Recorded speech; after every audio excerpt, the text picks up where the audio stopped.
En 3 de cada 4 municipios de México hay al menos un grupo criminal, bandas que imponen sus condiciones a una población vulnerable y desprotegida. A estas poblaciones no solo las intimidan o amenazan, les dictan incluso la manera en que deben vivir.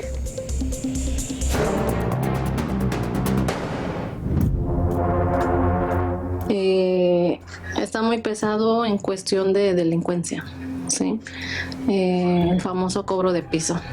Entonces prácticamente yo estoy huyendo de eso porque estamos siendo perseguidos. Salí porque pues, tenía uno miedo, ya la verdad, porque andaban muchos hombres armados y se llevaron gente de Palmas Altas, de todos los ranchos se llevaron y unos resultaron muertos, los encontraron en los forenses, otros están desaparecidos todavía. Estos testimonios podrían repetirse en muchas localidades de México, comunidades enteras que deben huir de la violencia, de la extorsión y el acoso permanente de grupos criminales que se disputan el territorio. Documentos de inteligencia militar de México coinciden en reportes de la Agencia Antidrogas de Estados Unidos que en 3 de cada 4 municipios del país hay presencia de al menos un grupo criminal. Esta presencia va más allá de generar miedo entre la población. Un informe realizado por el colectivo Frontera Sur, la Mesa de Coordinación Transfronteriza Migraciones y Género Guatemala-México y la red Todos los Derechos para Todos y Todas, documentó que además de la disputa territorial, las organizaciones criminales se apoderan de las actividades económicas, controlan las instituciones sociales, imponen personas funcionarias públicas y en general toman el control de la vida cotidiana de miles de personas. Esto ha derivado en una crisis de violaciones permanentes a los derechos humanos, obligando a las familias a abandonar sus lugares de origen. El caso más dramático ha sido el desplazamiento forzado de 8,000 personas en municipios fronterizos de Chiapas. Al menos 800 se refugiaron en Guatemala. Si bien hace 20 años, hace 10 años se hablaba de una crisis en materia de derechos humanos, pues por las múltiples violaciones que encontramos, ahora hablamos de otras magnitudes que nos han llevado pues a hablar de una crisis humanitaria en todo el país. No sé, ante esa situación sentimos pena y como siguieron insistiendo y llegando en la comunidad, pues y luego el ejército que también llegó, entonces optamos por salirnos. Y hasta ahora no hay un registro de cuántas personas han sufrido desplazamiento forzado por la irrupción de criminales. Mega Noticias, Andrés Solís. Al asedio criminal, pues la consecuencia es que las personas prefieren abandonar sus lugares de origen, sus casas, sus tierras. De acuerdo con el censo del INEGI de 2010 a 2020, hay municipios que hasta han perdido hasta el 30% de su población.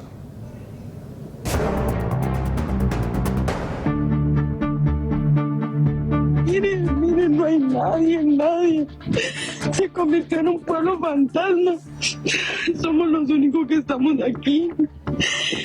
No nos podemos ir sin él. Como sea que esté, solo regresen las autoridades. Reportes de inteligencia de los gobiernos de México y Estados Unidos muestran que en 1,820 municipios del país hay presencia criminal. En los últimos años, miles de familias han optado por salir de sus lugares de origen por miedo a ser víctimas del crimen organizado. Pues es un desastre, es un desierto, es un basurero lo que nos dejaron estos hombres ahí en Palmas.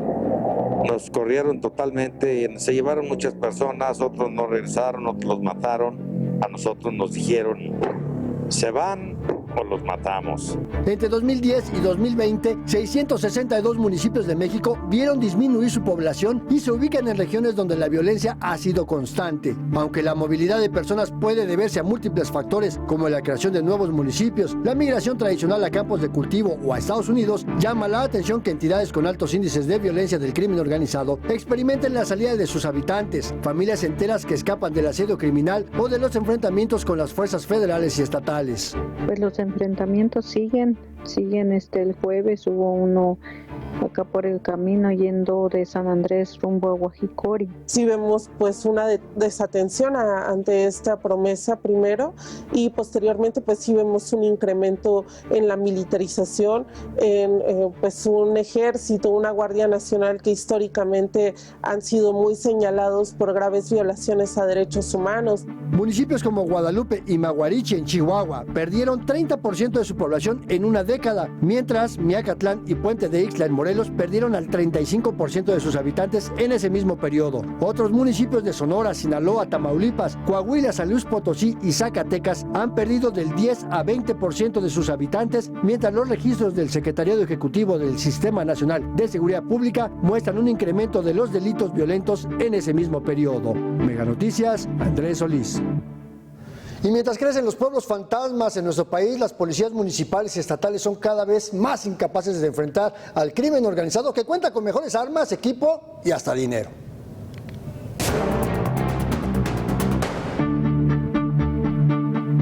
En 2020 desapareció el programa de fortalecimiento a la seguridad municipal, el Fortaseg, que aportaba dinero, armas y entrenamiento a las policías locales. Los municipios dejaron de recibir 3.982 millones de pesos anuales para sus labores de seguridad. El gobierno federal reconoció que algunas corporaciones municipales y estatales estaban infiltradas por la delincuencia organizada y por ello ha optado por enviar a elementos del Ejército y de la Guardia Nacional para tomar el control de la seguridad. Elementos federales quitan las armas a policías locales y asumen el control de la seguridad, aunque no siempre son los resultados esperados. Ahorita pues aquí en San Andrés pues prácticamente está pues un poco más tranquilo, porque pues aquí están los de la Guardia Nacional. Y ya miramos que ahí andan los militares, anda la Guardia Nacional,